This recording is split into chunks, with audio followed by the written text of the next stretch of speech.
नमस्कार. आपण ए.के. शेख यांची मुलाखत आजच्या भागात घेणार आहोत. तर ए.के. शेखांना मी इन्व्हाइट करतोय.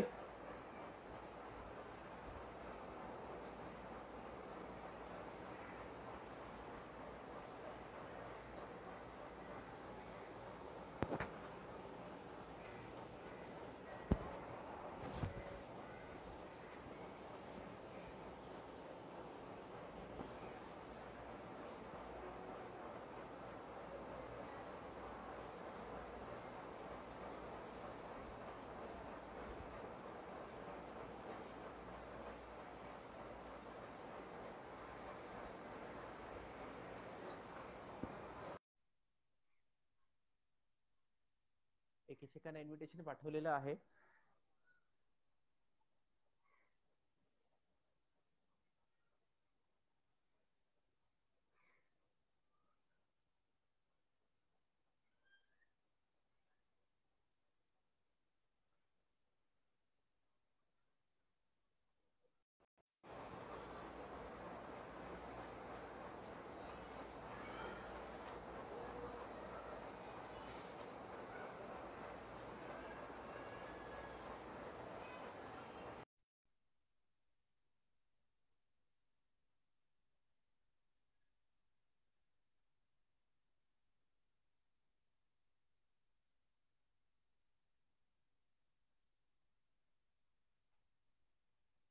सरांकडे काही वेळापूर्वी लाईट गेले होते, पण आता लाईट आलेले आहेत आणि त्यांच्याकडे कनेक्शन होतं. इथे ॲडिंग दाखवतंय मला.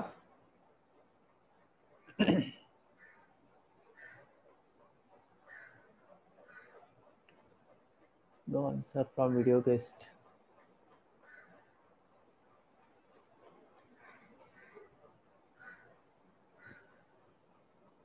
बहुधा तिकडे नेटवर्क थोडं स्लो आहे.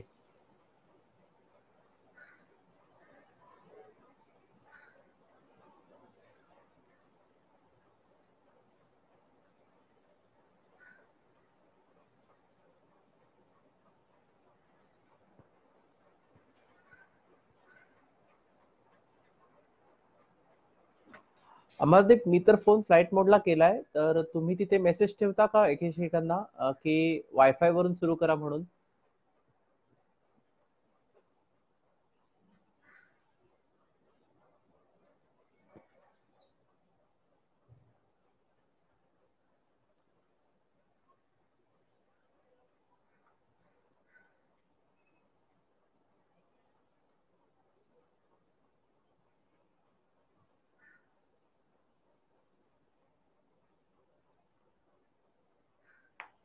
पुन्हा पुन्हा ॲडिंगचंच ऑप्शन होतंय ते.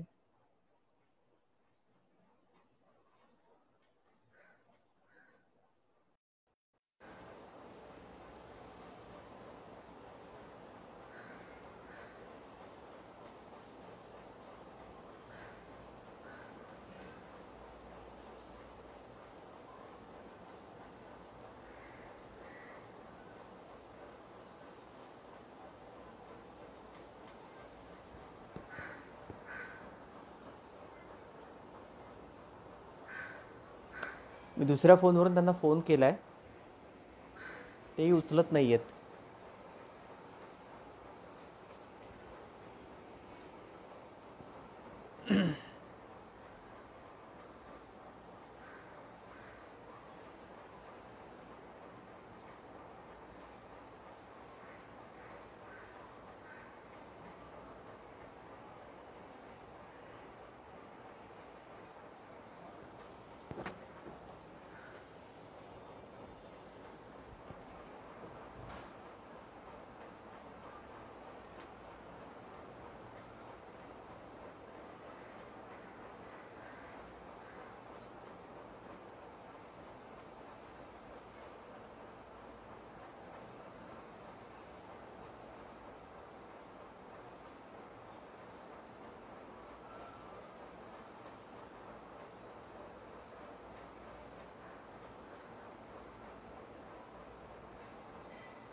त्यांच्याकडून डिक्लाईन येते अमरदीप. शेख सरांचा नंबर मी व्हॉट्सअपला पाठवू का?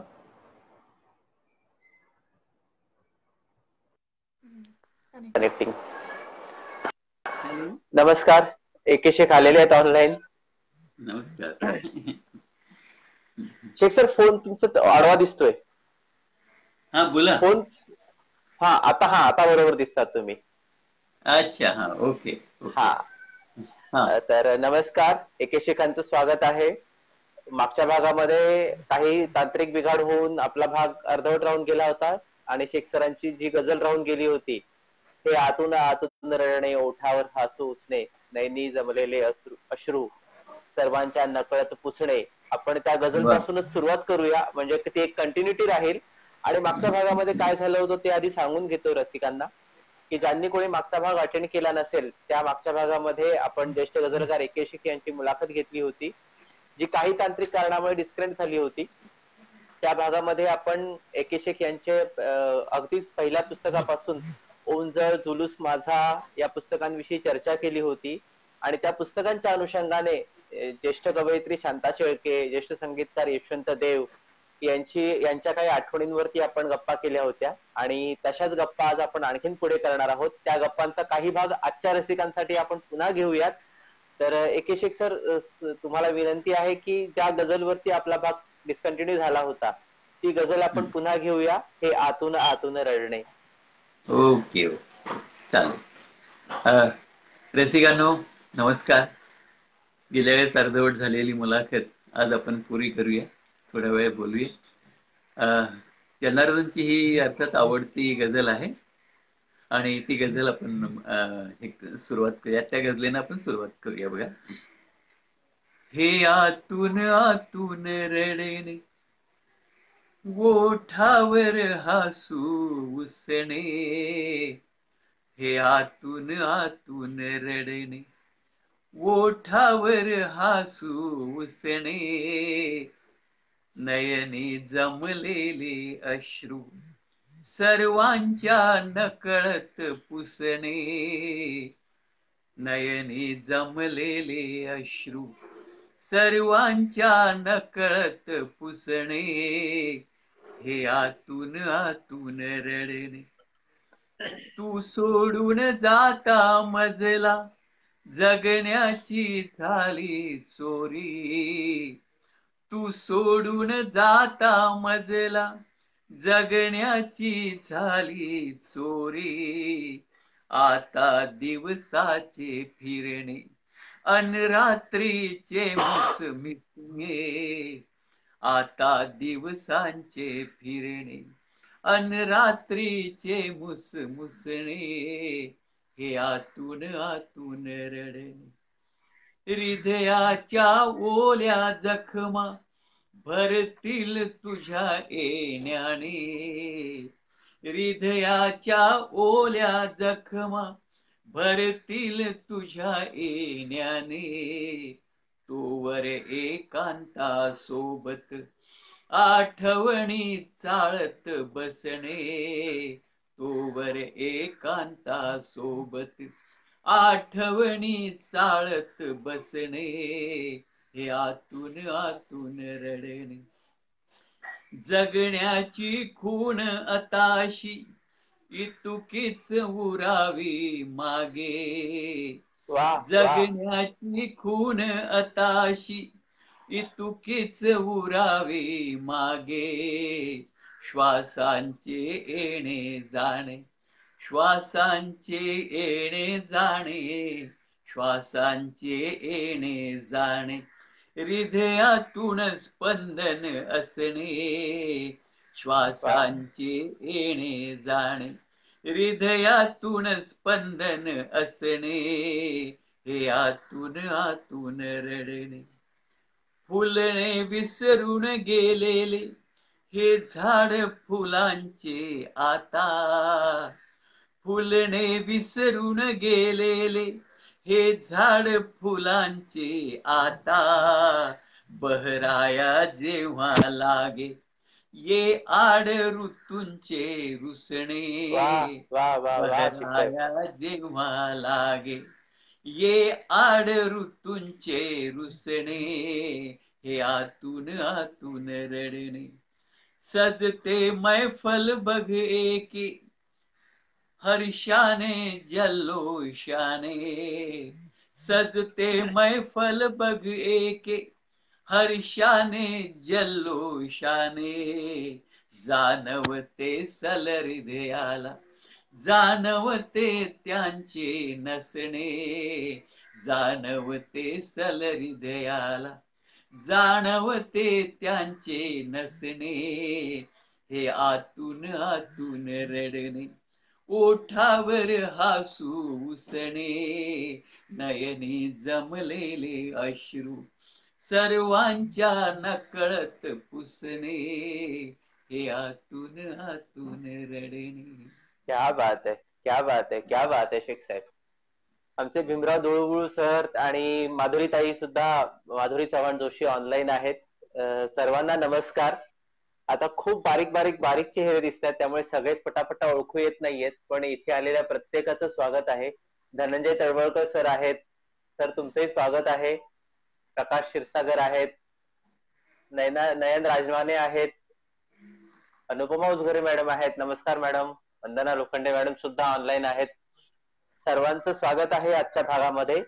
या गझलच्या सोबतीने आणखीन एक आठवण सर्व रसिकांना सांगायला आवडेल की एके शेख यांचं तरन्नुमसाठी तर खूप नाव आहेच, आणि आम्ही सर्वांनी आग्रह करून, सर्व त्यांच्या शिष्यांनी आग्रह करून त्यांना एक म्युझिक अल्बम सुद्धा करायला लावला होता, आणि त्यांच्या तरन्नुमची सखी नावाने एक सीडी प्रकाशित आहे. त्याचं संगीत संयोजन मजहर शेख यांनी केलं होतं, आणि ती सुद्धा तुम्ही मागवू शकता.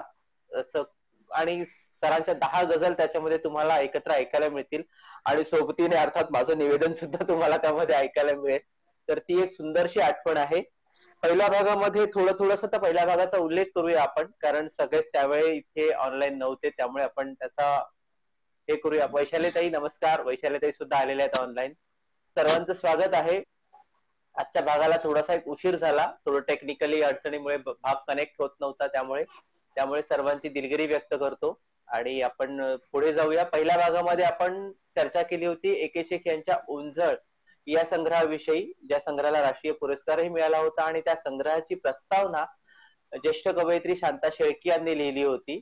आणि शांताबाईंनी शेख सरांच्या कवितेवर आणि शेख सरांवरती अगदी मुलासारखं प्रेम केलेलं आहे, आणि तसाच स्नेह शेख सरांना ज्येष्ठ संगीतकार यशवंत देव यांचाही लाभलेला आहे. आणि आता आपण चर्चा करणार आहोत ती शेख सरांचा त्याच्या पुढचा संग्रह, जो गझल संग्रह म्हणून प्रकाशित झाला होता, मोरपीस. तर मोरपीस या गझल संग्रहाच्या काही आठवणी आपल्याला एके शेख सर सांगतील, ज्याला डॉक्टर राम पंडित यांनी प्रस्तावना लिहिली आहे. क्या बात आहे. तसं ओंजळमध्येही काही गझला आहेत. त्याच्यानंतर जुलूस नावाचा एक कविता संग्रह प्रकाशित झाला, त्याच्यातही गझला आहेत. असं ओंजळ 86चा, जुलूस 95चा, आणि त्यानंतर लोकांच्याच आग्रहासह फक्त गझलांचाच संग्रह आपण काढावा अशी ह्या लोकांची इच्छा होती. आणि मग त्याला असं अनुसरून एक मोरपीस नावाचा गझल संग्रह 2002 किंवा 2004ला काहीतरी प्रकाशित झाला. 2001 असावा तो. 2000, हा. या संग्रहाला डॉक्टर राम पंडित साहेबांची प्रस्तावना आहे, आणि खूपच सुंदर. म्हणजे सध्याचे गझलेमधले अथॉरिटी म्हटलं तर डॉक्टर राम पंडित यांचं नाव घ्यावं लागेल. त्यांनी खूप चांगली अशी प्रस्तावना त्या संग्रहाला दिलेली आहे. असं त्या संग्रहाचं वैशिष्ट्य म्हणजे असं, तो संग्रह प्रकाशित झाला त्याच्या आधी भटसाहेबांचा अलिबागला कार्यक्रम झाला होता. असं मला वाटतं ही आठवण सांगितलेली आहे सुरेश भटांची. सुरेश भटांना पण ती आपण आजच्या रसिकांसाठी थोडी पुन्हा करूया. अच्छा अच्छा, हा हा हा. अलिबागच्या कार्यक्रमानंतर ते पुण्याला गेले, आणि मला वाटतं आजारीच पडले त्याच्यानंतर. असं आणि मोरपीस नुकताच प्रकाशित झाला होता. प्रमोद जवळ तो मोरपीस संग्रह होता.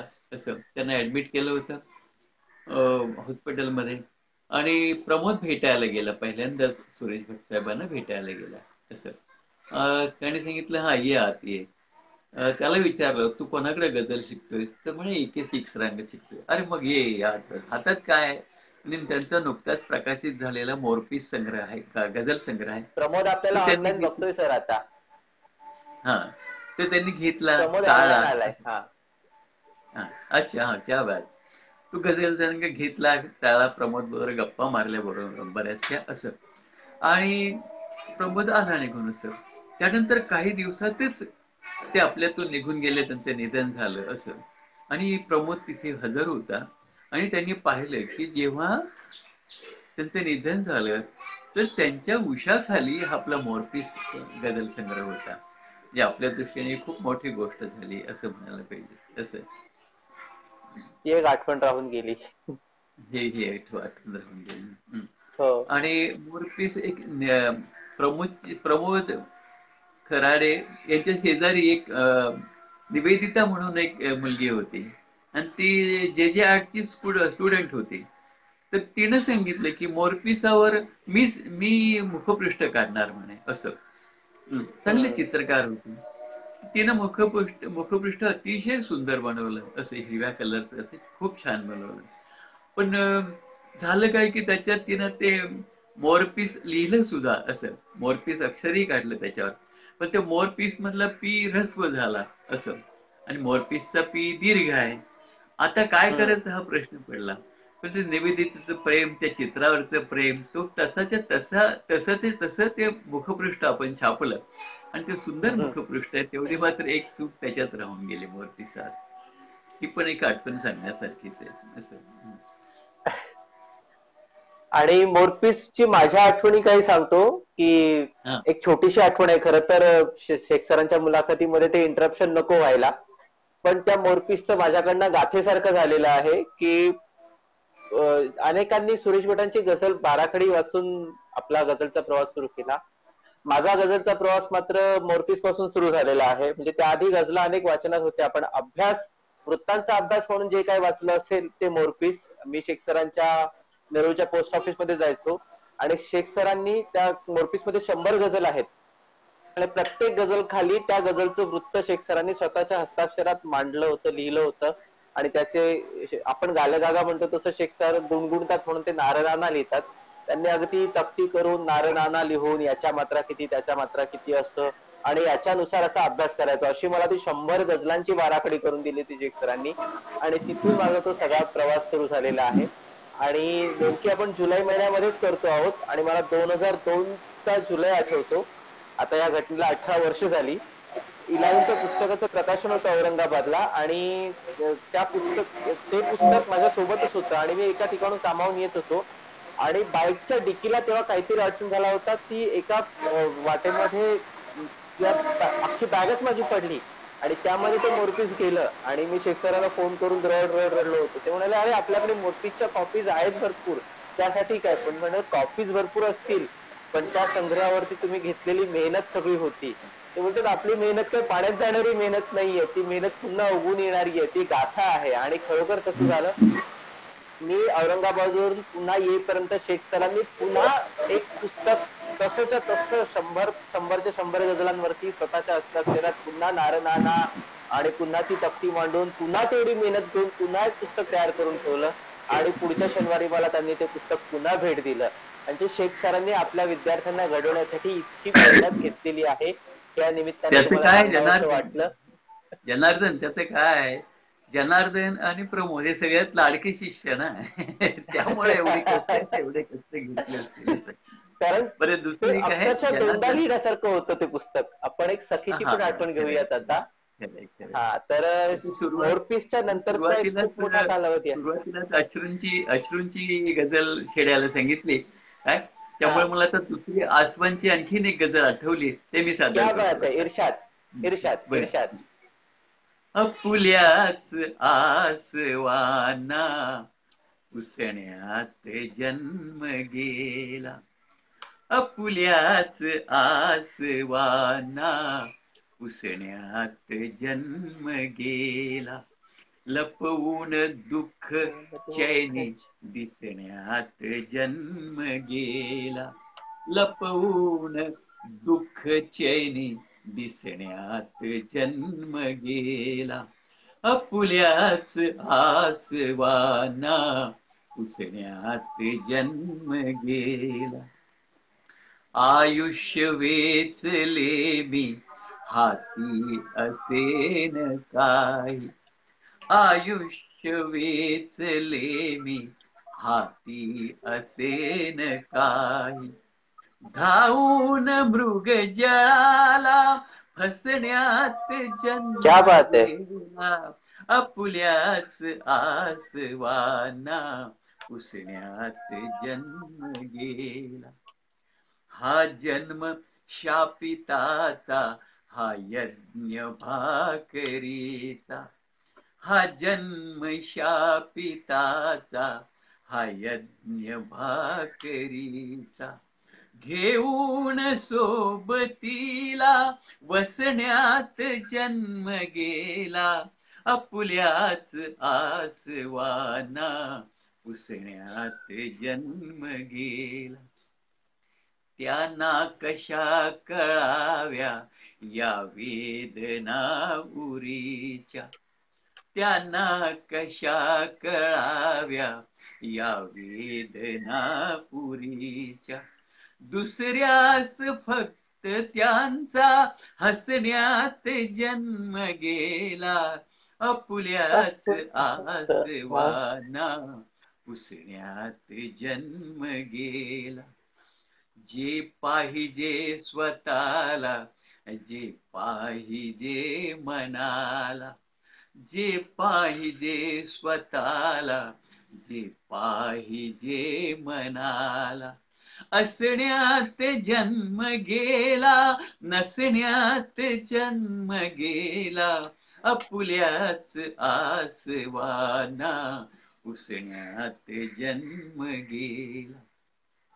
हा जन्म एवढासा खर्चू कुठे कुठे बी. हा जन्म एवढासा खर्चू कुठे कुठे मी. समजाविण्यात अर्धा रुसण्यात वा. जन्म गेला.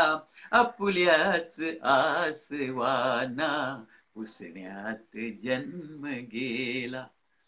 माझे असून कोणी मज पावलेन एके. माझे असून कोणी मज पावलेन एके. त्यांच्याच पायरीवर बसण्यात जन्म गेला. आपुल्याच आसवाना पुसण्यात जन्म गेला. आपुल्याच आसवाना पुसण्यात जन्म गेला. माझे असून एके मज पावले न कोणी, त्यांच्याच पायरीवर बसण्यात जन्म केला. क्या बात आहे, क्या बात आहे. खूप खूप छान. प्रमोदही ऐकतोय. आणि मोरपीस ची गझल असो, सखीची गझल असो, की एके शेख सरांची कुठलीही का गझल असो, त्याच्याशी सगळ्या शिष्य परिवाराचं एक वेगळं असं नातं निर्माण झालेलं आहे. आणि त्यामध्ये अनेक आज ऑनलाईन ऐकताहेत. एक आगळीवेगळी मैफल होती आहे शेख सरांच्या गझलांची. मोरपीस नंतरचा एक बराच मोठा कालावधी गेला, साधारण एक 10-1 वर्षाचा कालावधी गेला. मोरपीस 2001 साली आलं आणि 2011 साली आपण सखीचं प्रकाशन केलं होतं. पनवेललाच केलं होतं प्रकाशन. प्रमोद तेव्हाही आला होता, की शेख सरांचं पुस्तक आहे आणि प्रकाशनाला प्रमोद नाही असं कधी होतच नाही. आणि प्रमोदचं पुस्तक आहे आणि प्रकाशनाला शेख साहेब नाहीत असंही कधी होत नाही. ती अशी छानपैकी जोडगोळी जमलेलीच आहे. तर आपण सखीच्या काही आठवणीत करूया. आणि सखीच्या आठवणीमध्ये मला वाटतं शेख सर आपल्या सखीची सुद्धा काही आठवणी त्यामध्ये जोडतील. अर्थात त्या सखीच्या आठवणींसोबतच या सखीचा प्रवास सगळा झालेला आहे. आणि आपण आता सखीच्या काही आठवणी शेख सरांकडून ऐकूया. अर्थात सखीला काय सांगाव्या अशा त्या सगळ्या गोष्टी आहेत आणि सखीच्याच गोष्टी कितपत सांगाव्यात. सखी मोरपीस नंतर सखी संग्रह आला तसं. आणि सखीला खूपच रसिकांचा चांगला आश्रय मिळाला तसं. सखी त्या दृष्टीनं मला वाटतं त्यावेळेस सखीची इतकी मागणी होती तर सखीच्या ह्याला गझल संग्रहाला की दुसरा संग्रह 3 आपल्याला एडिशन. लवकरच काढावा लागला हा, आणि त्याच्या सखीचा. 3 आवृत्त्या निघाल्या सखीच्या. सखीच्या बरोबर, करेक्ट. आणि सखीमधल्याही गझला अशा तरान्नुमध्ये मी पेश करायचो चांगल्या रीतीने असं. आणि सखीच्याही आठवणी आहेत. सखी जेव्हा संग्रह काढायचं ठरलं तेव्हा जनार्दन सांगितलं आपण त्याच्यावर चित्र पण काढूया असं. गझल प्रमाणे त्याचं ड्रॉइंग वगैरे व रेखाचित्र वगैरे काढूया. म्हटलं कोणाकडनं काढून घ्यायची. तर एक आमचा नवीनच त्याचा मित्र विक्रम घाग म्हणून असं त्याची आठवण आली. विक्रमादित्य घाग. मग मी हो त्याच्याकडे गेलो नाही का. आपण त्याच्याकडे हो. गेलो. मग तो बदलापूरला वगैरे कुठेतरी राहायचं असा. आणि उल्हास मग त्याच्याकडे गेलो विठ्ठलवाडीला. विठ्ठलवाडीला. आणि विक्रमला सांगितलं की हे बघ असं असं आहे, तर तुला ह्या प्रत्येक गझलवर रेखाचित्र काढायचंय. त्यानं ते आनंदाने कबूल केलं. अरे म्हणे खूप माझ्यासाठी तर खूप मोठी गोष्ट आहे. कारण या आधी एकदा ठाण्याच्या ग्रंथालयात कार्यक्रम होता आणि तिथे मी ती गझल पेश केली होती की दिवसाच्या प्रत्येक क्षणावर नाव तुझे असं. आणि मी गझल पेश करताना मला माहित नाही हा विक्रम समोर बसलेला आहे आणि त्यानं त्या गझलेचं चित्र तेव्हा त्या गझल पूर्ण होईपर्यंत म्हणजे किती 5 मिनिटात ते गझलचं चित्र त्यांना सगळ्यांच्या समोर काढलं होतं. आणि त्यामुळे विक्रमची तशी ओळख झालीच होती.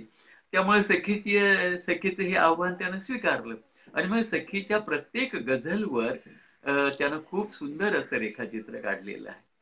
असं ही एक सखीची आठवण आहे असं. आणि मला वाटतं आसवांचाच विचार आज पहिली गझल आसमानवर झाली, दुसरी गझल आसमान झाली असं. आणि मला त्या आसमानच्याच गझला आता आठवायला लागलेल्या आहेत असं. गझल जनार्दन तूही ऐकली नसेल, एक नवीन आसमानची गझल मी पेश करतोय बघ. हा ओके. हो हो हो. हा इर्षाद तर म्हण ना. इर- तुमचा इर्षाद. आवाज थोडा 20 सेकंद, थोडा आवाज 20 सेकंद डिले आला मला. हा हा हा सर्वांच्या हे वतीने सेक्सर कारण ऑन एअर असल्यामुळे ना होतंय का आवाज 20 सेकंद तुमचा उशिरा येतो, 10 सेकंद 20 सेकंद उशिरा येतोय मला. राईट इर्षाद right sir. Right correct correct. हा इर्षाद अच्छा इर्षाद. ही गझल तू पण ऐकली नसेल बघ. हा नवीन गझल आहे. अच्छा. नवीन गझल. क्या बात है, क्या बात है. आसवाना किती आवरावे, आसवाना किती वा. आवरावे, का अपेक्षा करू तू पुसावे, वा वा वा. आसवाना किती आवरावे, आसवाना किती आवरावे, हात सुटल्यावरी सांग मजला, हात सुटल्यावरी सांग मजला, जीवनाला कसे सावरावे, आसवाना किती आवरावे, आसवाना किती आवरावे, घातला हा किती तू पसारा, घातला हा किती तू पसारा, एकटीने कितीदा तुटावे, वा वा वा आसवाना वा. किती आवरावे, आसवाना किती आवरावे, बोलणे हे तुझे लागणारे, बोलणे हे तुझे लागणारे, काळजाने किती पाझरावे, आसवाना किती आवरावे, आसवाना किती आवरावे, चंद्र हा रात्र ही चांदणे हे, चंद्र हा रात्र ही चांदणे क्या बात हे, है, क्या बात है. भाग विसरून तुला आठवावे, भान विसरून तुला आठवावे, आसवाना किती आवरावे, का अपेक्षा करू तू पुसावे, आसवाना किती आवरावे. क्या बात है, क्या बात. क्या बात है, क्या बात है. गझल सादरीकरणाचे 3 प्रकार सांगितले जातात. एक जे आहे की तहेत, की आसवांना किती आवरावे असं जर म्हटलं तर ती तहेत झाली. संगीताच्या साथीने सादर केली तर ती तर्ज होते, ज्या पद्धतीने गायक सादर करतात. आणि कवीने गाऊन सादर केली तर ती तरन्नुम होते. आणि शेखसरांनी सादर केली तर ती तर्जनुम होते. की फक्त संगीत साथ सोबतीला येण्याचीच बाकी राहिलेली असते, किंबहुना ती आपल्याला कानामध्ये रुंजी घालतच असते. असा एक चौथाच प्रकार शेखसर सादर करतात, की तर्ज आणि तरन्नुम मध्ये एक धूसर रेषा आणि तीही मिटणारी होऊन जाते, इतक्या सुरेल पद्धतीने शेखसर सादर करतात. आणि शेखसरांचं जुन्या गाण्यांवरती, गीतांवरती खूप सारं प्रेम आहे. त्याच्यामुळे एखाद्या गाण्याची चाल त्यांना खूप काही भावली की नकळत शब्द पूर्ण बदलतात, अर्थ पूर्ण बदलतो. शेखसरांची प्रतिभा इतकी छान तिथे पणाला लागते आणि एक नवीन आविष्कार त्यातून होतो तो होतो. आणि सोबत शेखसरांची आवड त्या शेखसरांच्या गळ्यातून बाहेर पडते. आता या गझलच्या निमित्ताने सुद्धा तुम्हाला आज सोचा तू आसू भर आहे आठवण आली असेल. पण गंमत बघा, चाल तशी आहे, पण शेखसरांनी सादर केलेली कविता, तिचा आशय हे मात्र पूर्ण भिन्न आहे आणि एक नवीन आनंद आपल्याला मिळून जातो. क्या बात है शेख सर, क्या बात है, क्या बात है, बहुत ही अच्छे. वा. आणि शेख सरांच्या तरन्नुम खूप खूप साऱ्या अशा तरन्नुम आहेत. तर मला एक ती गझल, अर्थात ती आता भटसाहेबांची आठवण आपण खूप मागे टाकली, पण तरी सुद्धा गालावरची बट अवखळचे 2 शेर तरी शेख सरांनी सादर करावेत. अर्थात थोड्या वेळाने केले तरी चालतील किंवा आता केले तरी चालतील. की आता बरोबर. करताय? आता करतो. Right, right, right. क्या बात है, क्या बात है, इरशाद. एकदम शेर. ह्या गझलीत काफिया त्रिवार त्रिवार काफिया आहे.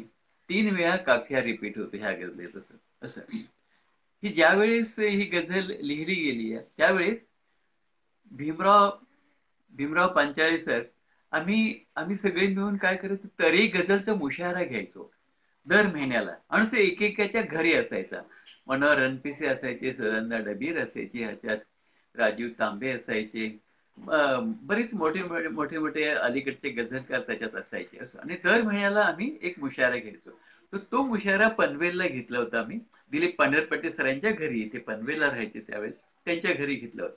आणि त्यावेळेस एक किशोर मोरे नावाचे प्राध्यापक, बुजुर्ग आणि गझलचे असे गझलकार, गझलचे रसिक, ते त्या ह्याला आवर्जून हजर होते. असं तर तेव्हा मी पहिल्यांदा हे गझल गालावरची बट अवखळ अवखळ अवखळ अशी सादर केली आणि त्यांना ती इतकी आवडली होती की म्हणे हे तर लोकगीत झालं म्हणे, इतकं सुंदर सुंदर गझल लिहिली तुम्ही, सगळ्यांना आवडली होती.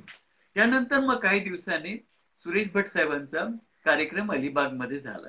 असं आणि ते नेहमीप्रमाणे मुंबईला अलिबागला इथे आसपास आले, या परिसरात आले की मला फोन करायचे आणि बोलावून घ्यायचे आणि आम्ही मग दिवसभर असे गप्पा मारायचो, रात्रभर गप्पा मारायचो. असं अलीबागला आले आणि त्यांनी सांगितलं की शेख साहब क्या कर रहे हो, आइए अलीबाग को. मैं बोला अलीबाग को सर ड्युटी पे हूँ, मुश्किल आहे, सॅटरडे को आते. मग शनिवारी आम्ही गेलो आणि शनिवारी मग 4 वाजता गेलो आणि त्या रेस्ट हाऊसला गेलो आणि रेस्ट हाऊसला मग आमची मैफिल सुरू झाली नेहमीप्रमाणे. आणि 9 वाजले. त्यावेळी त्या तिकिटावरचा कार्यक्रम होता. मला वाटतं ही आठवण सांगितली काय जनार्दन? नाही, ही आठवण नाही आपण ह्या मुलाखतीत नाही सांगितली, पण ही आठवण तुम्ही इतक्या ठिकाणी सांगितली आहे की तुम्हाला नाही, सांगताना असं त्यामुळे वाटत असेल की सांगितली आहे. Correct, correct, correct. तर आम्ही 9 वाजेपर्यंत त्या भटसाहेब बोलतायत आणि मी ऐकतायत. तिकीटवर यांचा भटसाहेबांचा कार्यक्रम होता आणि ते आयोजक इरझारा घालतायत, भटसाहेबांना थांबवायची कोणाचीच हिंमत नाही. शेवटी ते माझं लक्ष गेलं तर मला बाहेर बोलावलं. म्हणे साहेब 9चा तिकीटवरचा कार्यक्रम आहे आणि अजून काय करताय तुम्ही लोक इथे, भटसाहेबांना सोडा. अरे बापरे, म्हटलं लक्षातच आलं नाही 9 वाजले. मग भटसाहेबांना सांगितलं की आम्ही जरा खूप भूक लागली आम्हाला, आम्ही काहीतरी खातो आणि तुमच्या कार्यक्रमाला यायचंय. किती वाजले म्हणे? 9 वाजले. अरे चला चला चला पळा म्हणे. कसलं काय, भटसाहेब गेले ना आम्ही तसेच अगदी चहा सुद्धा न घेता भटसाहेबांच्या कार्यक्रमाला बसलो जाऊन. असं मोठा हॉल होता, भारतीय बैठक होती डोंगरे हॉलमध्ये. असं छोटस स्टेज असं एक 1.5-2 फुटाचं असं. आणि आम्ही आपले शेवटी जाऊन बसलो, भिंतीला टेकून बिकून बसावं म्हटलं. ते आले बसले आणि आयोजकाला विचारलं, करायचं का सुरू कार्यक्रम? हा म्हणे करायला हरकत नाही. त्यांनी सांगितलं, शेख साहेब का हो? हा हो सर या बैठ, वहा क्या कर रहे हो, या आओ. आणि त्यांनी तिथे स्टेजच्या खाली तिथे मला आपल्या जवळ बसवलं असं. आणि चलो करेंगे शुरू, हा कर. शेख साहब एक गजल सुनिए, शेख साहब एक गजल सुनिए, शेख साहब ये गजल जरा निकाल के दीजिए मेरे को डायरी में से, एक किताब में से क्या निकाल बात के है, क्या दीजिए बात असं. है. आणि तो 3 तासाचा कार्यक्रम 9:30 ते 12:30 टोटल फक्त शेख साहब ही एक गजल सुनो, शेख साहब एक गजल सुनो असा पूर्ण रसिक बिसिक आहेत की नाही ह्याची कलंदर माणूस अजिबात काही पर्वा न करता पूर्ण कार्यक्रम झाला. चला आता शेवटची गजल घेऊया म्हणून शेवटची गजल झाली आणि आम्ही सांगितलं चला आम्ही आता जातो. म्हणे कुठे जात आहे? पुन्हा आपल्याला बसायचंय. पुन्हा आम्ही रेस्ट हाऊस मध्ये आलो. मी झहीर शेख वगैरे ललिता भाटे आम्ही 2-4 मंडळी होतो. पुन्हा मग त्या आयोजकाला बोलावलं त्यांनी सांगितलं की आम्हाला एक आता वडे काही मिळणार नाही, एक डबाभर चिवडा आणि एक थर्मास भरून मोठा थर्मास भरून चहा आम्हाला तिथे रेस्ट हाऊसवर पोहोचवा. त्या लोकांनी तसं केलं आणि आम्ही रात्रभर भटसाहेबांना ऐकत बसलो, रात्रभर असं. क्या बात है, सकाळी क्या बात है. चहा चिवडा आणि भटसाहेबांचं बोलणं आणि त्यांच्या गजला. सकाळ झाली, 7 वाजले. तेव्हा म्हटलं की साहेब सर आता 7 वाजले आणि आता आम्ही जाऊ का आता वगैरे. अरे 7 वाजले, दिवस उगवला हो म्हटलं ते. नाही आता आपल्या तुमच्या गजला ऐकायच्या राहूनच गेल्या. मग आम्ही एक गजल पेश केली असं. आणि शेख साहेब अभी आपके गजल से समारोप. अरे ठीक आहे. आणि तेव्हा मी त्यांच्या समोर ही गालावरची बट अवखळ अवखळ अवखळ गायली क्या होती, बात है. ऐकवली होती त्यांना. आणि त्यांना इतकी आवडली ती. ह्या गझलमध्ये एक शेर आहे, हृदयाला झाली जखम तशी तशी इवलीशी पण इवलीशी. रक्त वाहते भळभळ भळभळ भळभळ. ह्या तशी शब्दावर भटसाहेब अर्धा तास बोलले. काय मस्त शब्द टाकलाय म्हणे तिथे असं. खूप आवडली गझल. ती गझलेची एक दोन शेर गझल बघा. गालावरची बट अवखळ अवखळ अवखळ,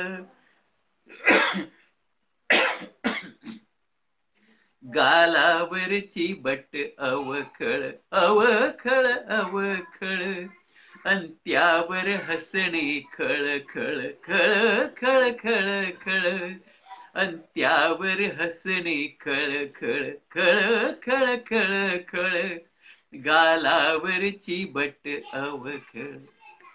हृदयाला झाली जखम तशी इवलीशी, हृदयाला झाली जखम तशी इवलीशी, हृदयाला झाली जखम तशी इवलीशी, पण पण रक्त रक्त वाहते भळ वाहते. भळ भळ क्या बात भळ है, भळ क्या बात भळ, है. पण रक्त वाहते भळ भळ भळ भळ भळ भळ, पण रक्त वाहते भळ भळ. येऊन सखी गेल्याचे कळले एके, येऊन वाह. सखी गेल्याचे कळले एके, येऊन सखी गेल्याचे कळले एके, हा हा उरला उरला मागे मागे दरवळ दरवळ दरवळ. क्या बात है. दरवळ, हा उरला मागे दरवळ दरवळ दरवळ, हा उरला मागे दरवळ दरवळ दरवळ. अशी आहे. क्या बात है, क्या बात है. आणि दरवेळेस आहे ती गझल खर तर. आता या गझलचा एक विषय निघालाच आहे आणि भटसाहेब तुम्ही आता जो उल्लेख केलात की भटसाहेब कशी या शब्दावरती अर्धा तास बोलले, तर भटसाहेबांचा जसा आग्रह असायचा तसाच शेख सरांचा सुद्धा आग्रह असतो की गझलमध्ये कुठलाही शब्द योजताना आपल्या मनामध्ये अर्थ, गझलमध्ये असो की कवितेमध्ये, आपल्या मनामध्ये आपला अर्थ पक्का असला पाहिजे आणि अर्थाला वावगा किंवा कुणाला असा खटकेल असा कुठलाही शब्द गझलमध्ये येता कामा नये. आपली रचना, आपली कविता, आपलं गीत, आपलं जे काही लेखन असेल ते प्रासादिकच असलं पाहिजे. त्याच्याविषयी शेख खरंय. सरांनी थोडंसं बोलावं. शेख सर ती आठवण आज थोडी मी सांगतो शेख सरांच्या वतीने थोडीशी, की एक जाहिरात येते कपड्यांची, की तेव्हा कसं कपाट उघडलं की सगळे असे कपडे स्वच्छ करून धुवून ठेवलेले असतात आणि त्या जाहिरातीमधल्या शर्टाचे असे हात पुढे पुढे येतात की मला घे, मला घे, मला घे. शेख सर म्हणतात की शब्दांनी आपल्याशी तसं वागलं पाहिजे की आपण शब्दांवरती इतकं प्रेम केलं पाहिजे आणि आपल्या मनाचं कपाट इतकं छानपैकी स्वच्छ व्यवस्थित नीटनेटकं लावलेलं असलं पाहिजे की प्रत्येक शब्दाने म्हटलं पाहिजे की अरे मला घे, मला घे. भट साहेबांचा एक सुंदर शेर आहे की हा पहा लागला अर्थ बोलावया, हा पहा लागला अर्थ बोलावया, वा शब्द येतील त्यांना पुकारू नये. की शब्दांना वा हाका मारण्याची, बोलण्याची किंवा कुंथून काही काव्य करण्याची आपल्याला गरज नाही लागली पाहिजे. इतकी क्या बात, सहजता आपल्या कवितेत असली पाहिजे. ही क्या बात. आणि प्रमोदही आहे इथे, बराचसा शिष्य परिवार आहे इथे. तर त्या सगळ्यांना शेख सरांचे हे शब्द आठवणीत असतीलच आणि त्या अनुषंगाने शेख सरांनी नवीन पिढीशी थोडंसं बोलावं की आजची पिढी सुद्धा तेवढी सजग आहे आणि सुदैवाने डिजिटल मीडियाचा खूप चांगला वापर आजच्या पिढीला होतो आहे. नाहीतर आमच्या काळामध्ये शेख सरांकडनं इसला घ्यायचा की 1 महिना जायचा की एका आठवड्यामध्ये शेख सरांना गझल जाऊन द्यायची किंवा प्रमोद तर पुण्यावरून पत्र पाठवायचा आणि मग ते 10-1 दिवसांनी येणार. पाऊस असेल तर आणखीन उशिरा येणार. मग शेख सर त्याच्यावरती वेळ मिळेल तेव्हा इसला करणार आणि नंतर मग ते पुन्हा जाणार उलट पत्र पुन्हा पोस्टाने जाणार मग प्रमोदला मिळणार आणि मग कुठे 15 दिवसांनी महिन्यांनी आपली गझल पूर्ण झालेली आपल्याला वाचायला मिळणार. असा तो सगळा काळ होता. तसाच काळ माझाही होता. फक्त फरक इतका असायचा की मी शेख सरांना प्रत्यक्ष जाऊन द्यायचो आणि 2 आठवड्यांनी पुन्हा ती गझल घ्यायला जायचो. पण 15 दिवस जायचेच एका गझलच्या इसलाला. आजची पिढी त्या बाबतीमध्ये इतकी सुदैवी आहे की व्हॉट्सअप वरती पहिल्या मिनिटाला गेलं की दुसऱ्या मिनिटाला सगळ्यांचं सुरू होतं, हो सर द्या ना पटापट करेक्शन करून, द्या ना पटापट करेक्शन करून. असं आमच्या काळात काही नव्हतं. पण तेच आहे की जितका ठहराव होता तितका संयम सुद्धा आमच्या पिढीला शिकवला गेला, तो आपसूक शिकवला गेला आणि तो आम्हाला सगळ्यांना फायदाच झालेला आहे. आणि शेख सरांनी थोडं आता गझल तंत्राविषयी थोडंसं बोलावं अशी मी त्यांना विनंती करतो. खरं म्हणजे तेच दिवस चांगले होते. असं एक एक गझल महिन्याभरात एखादी गझल व्हायची असं आणि ती गझल उत्कृष्टच असायची, उत्तम असायची. असं गझल हा रोज उठून लिहिण्याचा प्रकारच नाहीये. त्याचे सगळे कल्पना मुरल्या पाहिजे, त्याचे विचार मुरले पाहिजे आणि असं महिन्याभरात एखादी गझल झाली पाहिजे तसं. आणि कवी कसं, कवी शब्दांच्या प्रेमात पडलेला असतो असं. हो. आणि कवीचं काय आहे, तो म्हणेल तो शब्द कविता ऍक्सेप्ट करते. बिचारी कविता गरीब असते असं. गझल तशी नाहीये. गझल सांगते की मला हवा तो शब्द तू दे, नाही तर तुझा शब्द मी ऍक्सेप्ट करणारच नाही असं. त्यामुळं कवी शब्दांच्या प्रेमात पडतो. इथे शब्दांनी कवीच्या प्रेमात पडले पाहिजे तेव्हा ती गझल होते असं. गझल ऍक्सेप्ट करत नाही. गझल सांगते की मला एवढ्याच मात्रांचा शब्द दे, तेवढ्याच मात्रांचा शब्द दे आणि तिचा हट्ट हा पुरवावा लागतो. आणि त्यामुळे एक ऑटोमॅटिकली लय पण येते त्या ह्याच्या आपल्या ओळीमध्ये, मिसऱ्यामध्ये लय पण येते असं. गझल ही अशी आरामात लिहिण्याची विधा आहे. भरभर गझल लिहिण्याची विधाच नाहीये असं. तब्येतीनंच गझल लिहितात असं. आणि त्यावेळेस सुद्धा इस्लाम त्यावेळेस कोणीतरी होतं तरी इथे, पण आमच्या वेळेस तर समोर गझलकार कोणी दिसायचीच नाही तसं असं. आणि ज्यांच्याकडे जावं कवीकडे तर कवी सांगायची की नाही माझा गझलचा तसा अभ्यास नाहीये असं. मी असं व्हायचं उलट असं. कवी कविता लिहू शकतो, तो एकटाकी लिहू शकतो आणि गझल हा प्रकार एकटाकी लिहिण्याचा नाहीच आहे असं. गझल हा अगदी एखादा शेर एक दिवशी झाला तरी आपल्याला खूप बरं वाटतं आणि खूप आनंद देऊन हो. जातो. आणि मग एक एक शेराची साखळी अशी गुंफत जाते आणि मुकम्मल मध्ये गझल तयार होते. मग तो क्या पहिला बात. शेरच्या त्या भावना वेगळ्या असतात, दुसऱ्या शेराच्या भावना वेगळ्या असतात, विषय वेगळा असतो असं. गझलला हेच अभिप्रेत आहे की एक मुसलसल गझल, या एकाच विषयावरची गझल ती मुसलसल गझल असं. आणि वेगवेगळे विषय हाताळलेली गझल ते गैर मुसलसल गझल. त्यामुळे ही गैरमुसलसल गझल येते की एका शेरामध्ये वेगळाच अर्थ असतो, दुसऱ्या शेरामध्ये वेगळाच अर्थ, वेगळाच विषय असतो असं. आणि तरी एक संगती गझल बरोबर असते. म्हणजे त्याचा काफिया निभवावा लागतो, रदीप असेल तर रदीप निभवावा लागतो बरोबर असं. आणि शिवाय वेगळा विषय त्याच्यात गुंफला गेला पाहिजे असं. कवितेचं काय असतं की कविता एकच विषय संपूर्ण पहिल्या ओळीपासून शेवटच्या ओळीपर्यंत कवी तो मांडत असतो, हाताळत असतो आणि मग कविता पूर्ण होते असं. गझलेचं तसं नाही. गझलेच्या 2 ओळी झाल्या की कविता पूर्णच होते. एक शेर म्हणजे एक पूर्ण कविता असते. गझलचं आणि कवितेचं हेच एक विशेष आहे की कविता शेवटपर्यंत आपल्याला म्हणावी लागते किंवा वाचावी लागते, तेव्हा त्याचा अर्थ कळतो. गझलेचा एक मतला, एक शेर, एक मतला जरी आपण हे केलं लक्षात आलं तर आपल्याला हा क्या बात आहे असं. कारण तो संबंध अर्थ त्या एका शेरामध्ये असतो. कविता एक पूर्ण संपूर्ण कविता एक शेरात बांधलेली असते, परिपूर्ण असते. कवितेचं काय पहिल्या ओळीपासून दुसऱ्या ओळीत एक एक ती साखळी अशी जुळत जुळत जाते असं. एक एक ओळ दुसऱ्या ओळीवर अवलंबून असते. गझलमध्ये मात्र एक शेर दुसऱ्या शेरावर अवलंबून नसतो. शेराच्या 2 ओळी एकमेकावर अवलंबून असतील. कारण शेरातली पहिली ओळ तुमचं स्टेटमेंट असतं आणि त्या स्टेटमेंटचं स्पष्टीकरण हे दुसऱ्या ओळीत केलेलं जातं. त्यामुळे त्यांचा राफ्ता असतो. एका शेरातल्या 2 ओळीमध्ये राफ्ता असतो. पण एका शेराशी दुसऱ्या शेराचा राफ्ता असेलच, संबंध असेलच असं अजिबात नाही. असेल तरी तो सेपरेट, त्याचा अर्थ वेगळा असतो. तो शेर त्या गझलेमधून वेगळा काढला आणि वाचला तर तो परिपूर्ण कविताच असतो. हा गझल आणि कवितामधला फरक आहे असं. त्यामुळं गझल म्हणजे एकच वृत्त सांभाळायला लागतं. पहिल्या ओळीपासून शेवटच्या ओळीपर्यंत तेच वृत्त सांभाळायचं असतं. ते एकाच वृत्ताचा संबंध गझल लिहावी लागते असं. त्यामुळे तो रिधम एक व्यवस्थित लय ताल संबंध त्याच्यात भिनलेली असते. त्यामुळे गझलला कुठचीही चाल लागू शकते. कुठचाही संगीतकार गझल म्हटलं की त्याला चाल लागू शकते आणि वेगवेगळी चाल सुद्धा लागू शकते. हा गझल आणि ह्याच्यातला फरक आहे. बोलूया आपण आणखीन एक जनार्दनच सुचवलेली एक गझल हो घेतो बघा. हो. तू मला भेटू नको, क्या बात है.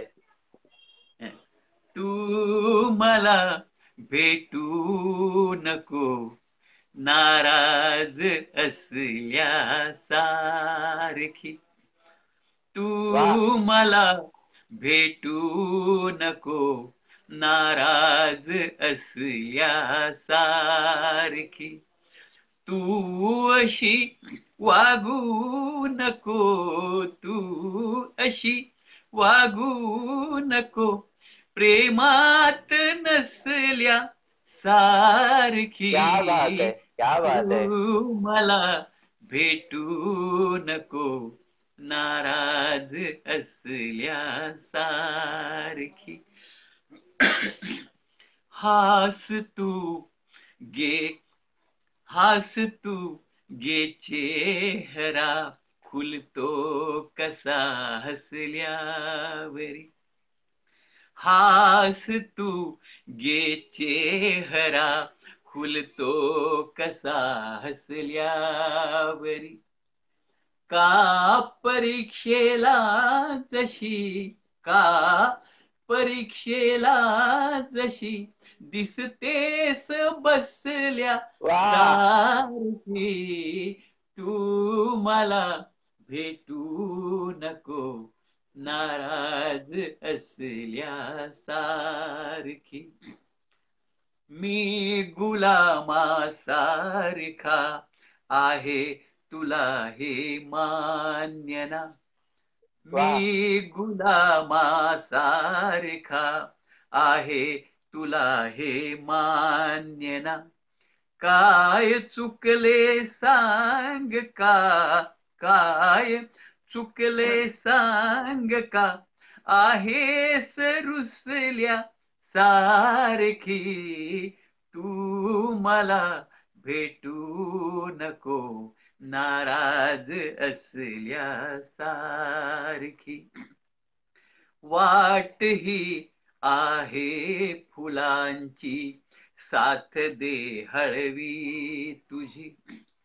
वा वाट ही आहे फुलांची, साथ वा, दे हळवी क्या तुझी. बात है. सोबती का चालते, सोबती का चालते, चालते. काटेत डसल्या सारखी, वा, तू मला भेटू नको, नाराज असल्यासारखी. काय सांगू प्रेम हे एके जगाच्या वेगळे, काय सांगू प्रेम हे एके जगाच्या वेगळे. तू क्षणी येते नि जाते, तू क्षणी येते नि जाते, वीज दिसल्या वा. सारखी, तू मला भेटू नको, नाराज असल्यासारखी. तू अशी वागू नको, तू अशी वागू नको, प्रेमात नसल्या सारखी, तू मला भेटू नको, नाराज क्या बात असल्यासारखी. है, क्या बात है. जसं शेख सरांच्या गझलांवर प्रत्येक पिढीने प्रेम केलंय, तसं शेख सरांनी सुद्धा प्रत्येक पिढीच्या गझलवरती प्रेम केलेलं आहे. आणि मला आठवतं 1995-94 साली गुलदस्ता एक प्रातिनिधिक कविता संग्रह शेख सरांनी पनवेल मधून प्रकाशित केला होता. त्यावेळेला त्या काळातले म्हणजे डॉक्टर शेख इक्बाल मिन्ने, झहीर शेख या सगळ्या मंडळींच्या कविता त्यामध्ये होत्या. शेख सरांचा मुलगा समीर शेख तो सुद्धा उत्तम गझल लिहितो, कविता लिहितो. त्याचाही कविता संग्रह आणि गझल संग्रह प्रकाशित आहे आणि त्याच्याही कविता गझल त्यामध्ये होत्या. आणि माझ्या आधीच्या पिढीचा असल्यामुळे तेव्हा थोडासा काय म्हणूया त्याचा लाभ प्रमोद खराडे यांना झाला होता. तर प्रमोदची सुद्धा कविता त्यामध्ये आहे. आणि नंतरच्या काळामध्ये शेख सरांनी नवी मुंबईचे गझलकार म्हणून एक प्रातिनिधिक गझल संग्रह केला. त्यामध्ये संख्येने सुद्धा गझलकार जास्त आहेत, अगदी विशाल राजगुरू पर्यंतची सगळी ती पिढी त्यामध्ये आहे. आणि आम्ही नवी मुंबईच्या काय म्हणूया सीमारेषेच्या पलीकडे राहत असल्यामुळे माझा गझलचा समावेश त्याही पुस्तकात नाहीये. अर्थात पुन्हा एखादा संग्रह सर करतील तेव्हा तो प्रमोदही असेल, मीही असेल त्यामध्ये, कारण तो विभागवार केला होता. पण तशा तशा पद्धतीचे अनेक उपक्रम शेख सरांनी वेळोवेळी राबवलेले आहेत. पनवेलमध्ये नसीमा फाउंडेशनच्या माध्यमातून अनेक गझलचे कार्यक्रम, कवितांचे कार्यक्रम, गाण्याचे कार्यक्रम शेख सर आयोजित करत असतात. अनेक सामाजिक उपक्रमांना शेख सरांच्या नसीमा फाउंडेशनचा हातभार असतो. ती एक तशी एक आठवण आहे. आणि आणखीन एका गझलची या ठिकाणी शेख सर आठवण होतीये की गझलचं वृत्त लहान वृत्तापासून मोठ्या वृत्तापर्यंत कसं जावं. जसं शेख सरांनी पहिल्या भागामध्ये डाव मित्राचेच होते नेमके ही गझल एक सादर केली होती. तशी शेख सरांची आणखीन एक गझल आहे, तिचे 2 शेरांची मी सरांना इथे रिक्वेस्ट करेन की सखीला काय सांगाव्या, नाही सखीला काय सांगाव्या नाही, तुझ्यासाठीच आले रे जगाच्या पार मी सजना, तुला कळणार हे केव्हा. अखेरी राईट. सोडले वाऱ्यावरी घरदार मी सजना, तुला कळणार हे केव्हा. म्हणजे वियदगंगा आपण 4दा घेतलं की वियदगंगा होतं. याच्यामध्ये लगा गागा 6 वेळा घेतलेला आहे. लगा गागा, लगा गागा, लगा गागा, लगा गागा, लगा गागा, इतकं ते मोठं वृत्त आहे. आणि त्या गझलचे आणि एवढं मोठं वृत्त असून सुद्धा शेख सर तेवढी मोठ्या वृत्ताची गझल तरन्नुम मध्ये किती सुंदर सादर करतात. यासाठी 2 शेर त्या गझलचे शेख सरांनी घ्यावेत आणि मग आपण समारोपाकडे जाऊया. सापडली पाहिजे ती गझल आता तुझ्या.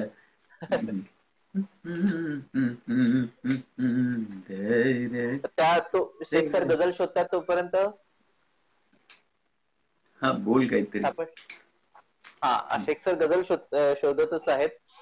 तर मागच्या भागामध्ये जो भाग त्यांनी पाहिला नसेल त्या, आणि अर्थात शेख सरांना कोण ओळखत नाही तरी सुद्धा काही ओळखीच्या आठवणी सांगणं इथे कर्मप्राप्त होतं की सोलापूरला 2016 साली जे 15 साली जे गझल संमेलन झालं होतं, अखिल भारतीय मराठी गझल संमेलन, त्याचे शेख सर संमेलनाध्यक्ष राहिलेले आहेत. रत्नागिरी इथे 3रं अखिल भारतीय मुस्लिम मराठी साहित्य संमेलन झालं होतं, त्याचेही शेख सर संमेलनाध्यक्ष राहिलेले आहेत.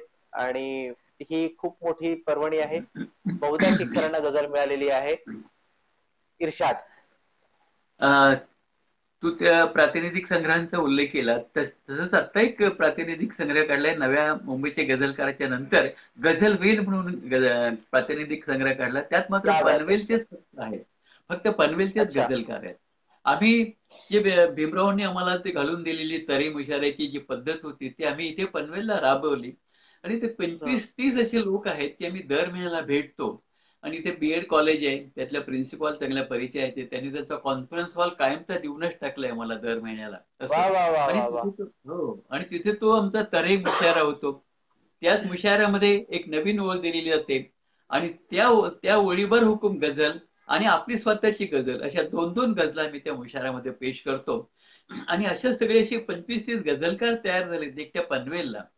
आणि त्यामुळे मग त्या लोकांचा एक प्रातिनिधिक संग्रह गझल वेल म्हणून ते एक 15-15 गझला आहेत त्या लोकांच्या आणि 200-250 गझलांचा तो संग्रह गझल वेल म्हणून वा झाला. वा वा.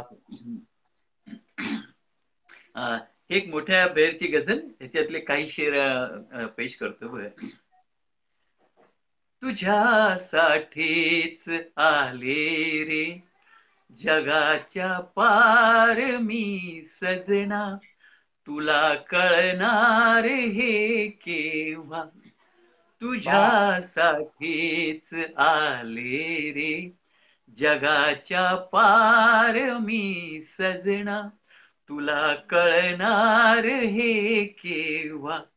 अखेरी सोडले माझे असे घरदार मी सजना, तुला कळणार हे केव्हा. अशा साशंक नजरेने मला पाहू नको रे, अन मला तू आत तर घेना. अशा साशंक नजरेने मला पाहू नको रे, अन मला तू आत तर घेना. तुला होणार नाही रे कधीही भार मी सजना, तुला कळणार हे केव्हा. तुझ्यासाठीच आले रे. क्या बात है, क्या बात है. त्यानंतर एक ही एक आठवण होती. त्यानंतर एक विशेष अशी गोष्ट सांगतो की उर्दूचे गझलांचे दिवाण असे आतापर्यंत खूप निघालेले. उर्दू गझलचं दिवाण म्हटलं तर ABCD अल्फाबेट जे असतात ते अल्फाबेट ते आपल्या काफिया किंवा रदीफ मध्ये असले पाहिजेत असे दिवाण. गझल तर आपण खूप लिहितो असं. असे दिवाण उर्दू मध्ये सुद्धा 104-105 पर्यंत आता आहेत, 300-400 वर्षात निर्माण झालेले. मराठीत तर असे नाहीच आहे समजा काही. माधव जुलियन साहेबांनी एक संग्रह गज्जलांजली म्हणून हे केला. सुरेश भटांचे 5-6 संग्रह आले. पण असं अल्फाबेटिकली आपल्या शहरामध्ये त्याचं काफियामध्ये किंवा रदीफ मध्ये अल्फाबेट्स आले पाहिजेत, आ ई किंवा क ख ग ही अक्षरं आली पाहिजेत, असं काही दिवाण मराठीत नव्हता. तर मला वाटलं की आपण का असं करू नये असं. आणि मग मी ते मनावर घेतलं आणि बघता बघता गझल दिवाण तयार झाला. त्याच्यात 210-250 गझल त्याच्या अल्फाबेटिकल आल्या. हे जेव्हा भीमरावांना कळालं तेव्हा भीमरावांनी ते गझल संग्रह घेऊन बोलावलं आणि म्हणे हा मराठीतला हा ऐतिहासिक गझल संग्रह आहे. गझल दिवाण म्हणजे तसं हा पहिला मराठीतला गझल संग्रह आहे आणि तो गझल संग्रह मी छापणार असं. आणि तो संपूर्ण मोठा एवढा दिवाण त्यांनी स्वतःच्या खर्चानं तो छापला आणि रसिकांना अर्पण केला. एक त्या गझल दिवाणची एक विशेष आठवण म्हणायला पाहिजे तसं. मित्रांनो, लंबी बहरची तुम्ही गझल ऐकली, ह्याच्यात 42 मात्रा होत्या. क्रीडा वृत्त क्रीडा नावाचं हे वृत्त होतं. एक छोट्या बहरची पण तुम्हाला मला वाटतं ऐकावी असं मला वाटतंय. गझल चालेल ना रे? इर्शाद इर्शाद. आणि ह्या गझल मला वाटतं समारोप पुढे काही सांगायचं का तुला आणखीन काही? नाही, थोडं अजून बोलूया आणि मग आपण एक समारोप तुमच्या कुठल्या आवडीच्या गझलने कराल तुम्ही. आपल्याकडे अजून एक आहेत 5-1 मिनिटं. इर्शाद. हा बोला. मग ह्याच्यानं समारोप. जसं आता आपण हा, जसं आता आपण दिवाणची आठवण सांगितली, अनेक पुस्तकांची आठवण सांगितली, तसं छंदोमयी म्हणून हो सुद्धा हो आपलं एक पुस्तक आहे ज्याच्यामध्ये गझलच्या सगळ्या वृत्तांचा अभ्यास आहे. त्या तुमच्या बरोबर. पुस्तकाविषयी रसिकांना थोडी माहिती द्या आणि तो कसा मिळवता येईल, कारण तो आत्ताच्या पिढीसाठी, प्रत्येक पिढीसाठी खूप अभ्यासक आणि खूप चांगला असा संग्रह आहे, पुस्तक आहे ते गझल अभ्यासाच्या दृष्टीने, एक्झॅक्टली. एकूण कवितेच्या अभ्यासाच्या दृष्टीने. Correct correct correct. मित्रांनो, आजपर्यंत गझलांची, कवितांची, काही परीक्षणांची, काही विशेष विशेष म्हणजे प्रस्तावना दिलेल्या घेतलेल्या असं एक पुस्तक, असं अशी 20 एक पुस्तकं माझी प्रकाशित झाली. आणि 20वं पुस्तक गेल्या मार्चला प्रकाशित झालं होतं. आणि ते 20वं पुस्तक गझल वेदना म्हणून होतं त्याचं नाव. आणि तो संग्रह नांदेड विद्यापीठानं, रामानंद तीर्थ मराठवाडा विद्यापीठ, त्यानं MA पार्ट 1 ला हे अभ्यासक्रमात लागलेलं आहे असं.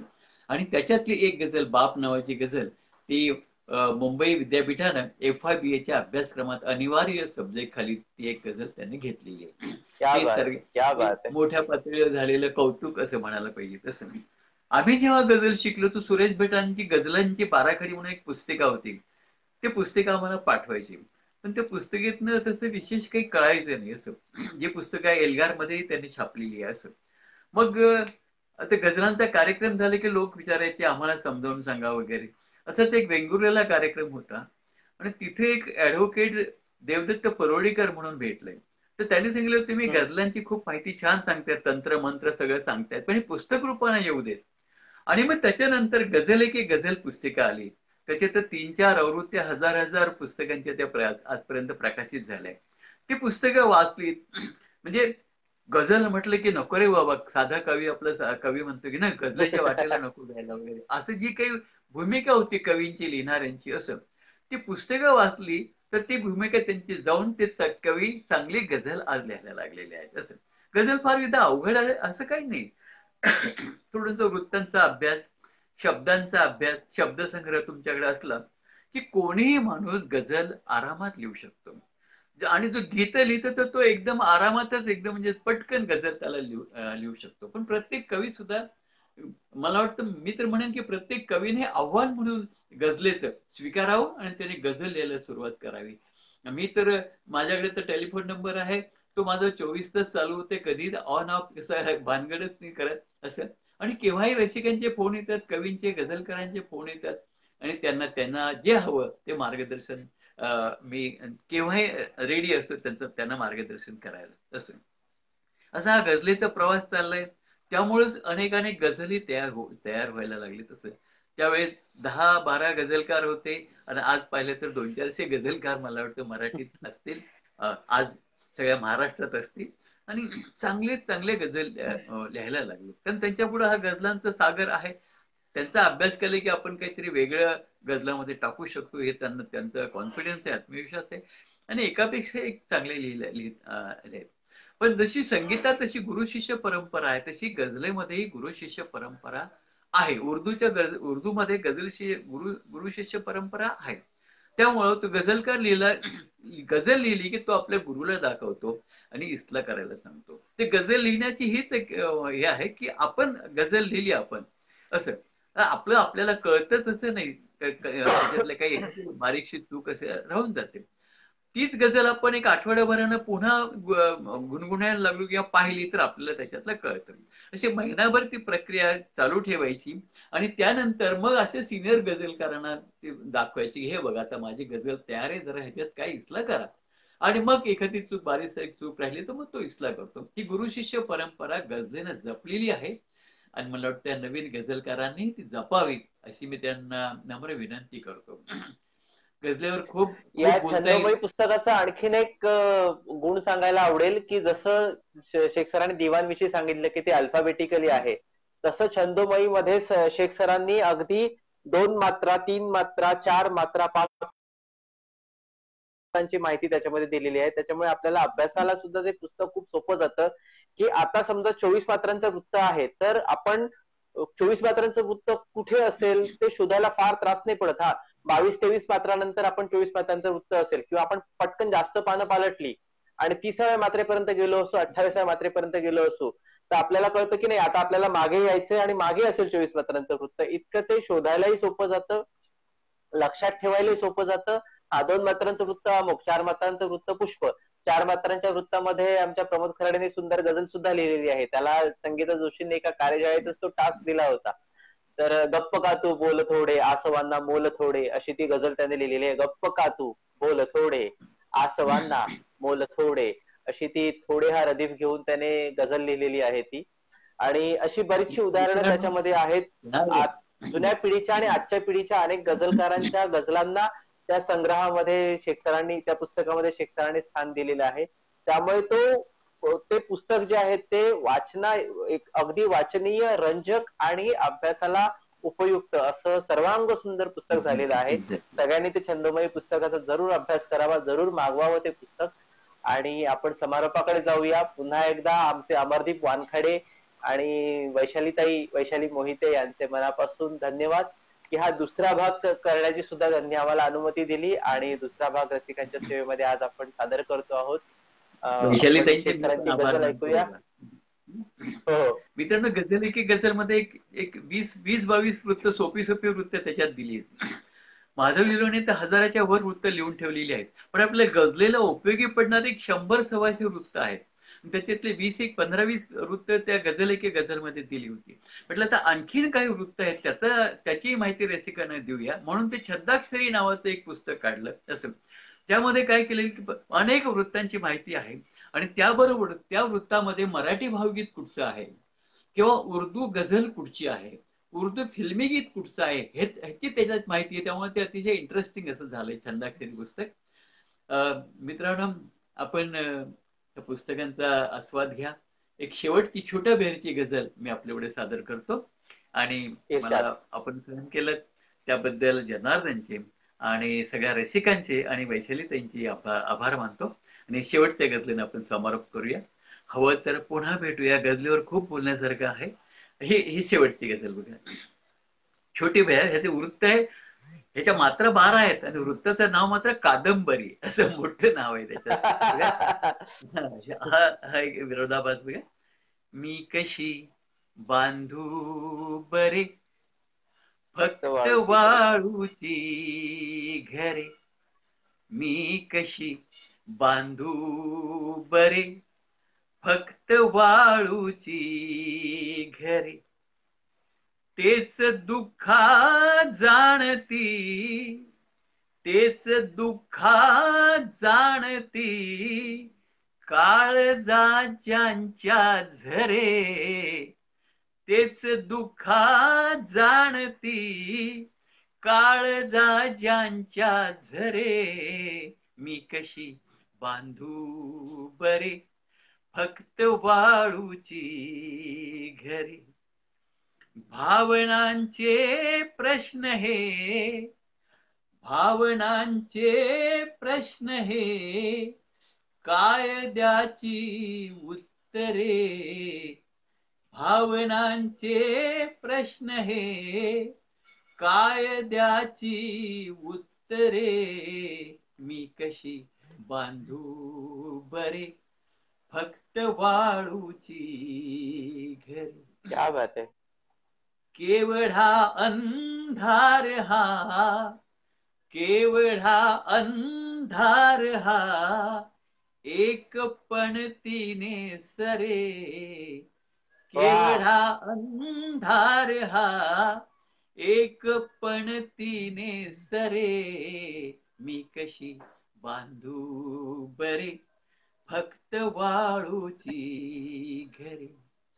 सौख्य जाई विसरुनी, सौख्य जाई विसरुनी मात्र दुःखाला स्मरे, सौख्य जाई विसरुनी मात्र दुःखाला स्मरे, मी कशी बांधू बरे फक्त वाळूची घरे. शेर बघा. प्रेम केले जर वजा, प्रेम केले जर वजा काय सांगाया उरे, प्रेम केले जर वजा काय सांगाया उरे, मी कशी बांधू बरे फक्त वाळूची घरे. ऐकली त्यांची मते, ऐकली त्यांची मते, कोणते के खरे. वा वा. ऐकली त्यांची मते, कोणते एके खरे. मी कशी बांधू बरी फक्त वाळूची घरे. मी कशी बांधू बरी फक्त वाळूची घरे.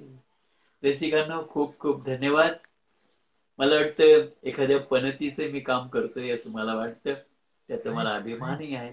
आणि क्या बात आहे, जो क्या कोणी बात आहे. जो कोणी गझलेसाठी माझ्याकडे येईल, मी त्याला भरभरून गझलांची माहिती देतो, भरभरून गझलांची पुस्तकं देतो असं. आणि मला तर वाटतं प्रत्येक कवीने एक नवीन विधा आहे, आव्हानात्मक, आनंददायी अशी विधा आहे. ह्या विधेचा सर्वांनी आनंद घ्यावा असं सर्व कवी रसिकांना मी विनंती करतो आणि थांबतो. धन्यवाद. धन्यवाद शेख सर, खूप छान झाली आजची मैफल. आणि कुठलाही मागच्या वेळेसारखं म्हणजे खरं तर त्या तांत्रिक बिघाडाला सुद्धा आपण धन्यवाद दिले पाहिजेत. नाहीतर एकाच भागात आपली मुलाखत होणार होती. त्या तांत्रिक बिघाड जो होत आहे, अच्छे के लिए होत आहे, त्या तांत्रिक बिघाडामुळे आपल्याला दुसरा भाग सुद्धा शेख सरांची मुलाखत करता आली. अमरदीप वानखेडे आमच्या मित्राला खूप सारे धन्यवाद. खूप धडपड करतोय अमरदीप या संपूर्ण चळवळीसाठी. वैशाली ताईची त्याला छान सोबत आहे. आणि रसिकांनो, मराठी साहित्य वार्ता या पेजवरती तुम्ही सगळेजण भरभरून प्रेम करत आहात. असंच भरभरून प्रेम करत राहा. आणि खूप वेगवेगळ्या प्रकारचे कार्यक्रम आम्ही सातत्याने तुमच्या समोर घेऊन येत राहू. दर सोमवारी आता वैशालीताईने शब्द घेतलाय की दर सोमवारी एक गझलकार आपल्याला पेश करायचा आहे या मैफिलीमध्ये. आणि काही जणांना आपण पुन्हा पुन्हा या मैफिलीमध्ये आणूया. शेख सरांना तर आपण जरूर बोलूयाच, आणि हक्काने आम्ही शेख सरांना बोलू पुन्हा पुन्हा या मैफिलीमध्ये. तर मराठी साहित्य वार्ता या पेजवरती तुम्ही असंच प्रेम करत राहा. गझल आणि गप्पांमध्ये भेटलात, कविता आणि गप्पांमध्ये भेटतात, तसंच कथा आणि गप्पा अशा खूप साऱ्या कार्यक्रमांमध्ये सतत आम्हाला भेटत राहा. आणि सतत भेटत राहा असं म्हणताना मला एक कळतंय की इतका वेळ कुठे कोणाला की प्रत्येक कार्यक्रम अटेंड करावा. पण जितकं तुम्हाला शक्य होईल तितका वेळ मराठी साहित्य वार्ताला देत चला. थोड्या वेळासाठी का होईना प्रत्येक कार्यक्रमामध्ये आपली हजेरी आणि आपली पसंती दर्शवत चला. ज्याच्यामुळे आमच्या अमरदीपला, वैशालीताईला, एकूण आम्हा सगळ्यांना हुरूप येतो नवीन नवीन कार्यक्रम तुमच्यापर्यंत आणण्यासाठीचा. आणि हे सगळं तुमच्या प्रेमाखातर आहे. आणि तुमचं प्रेम हाच या सगळ्याचा मोबदला आहे, बाकी काही नाही. सगळ्यांना खूप सारे धन्यवाद. पुन्हा भेटूया एका नवीन गझलकारासोबत एका नवीन कार्यक्रमामध्ये. शेख सरांना सुद्धा पुन्हा खूप सारे धन्यवाद. आणि शेख सरांच्या शिष्य परिवाराला सुद्धा धन्यवाद की आज अनेकांनी ऑनलाईन हा कार्यक्रम पाहिला. आणि नक्की पुन्हा भेटूया पुढच्या भागामध्ये पुढच्या सोमवारी. धन्यवाद रसिकांनो.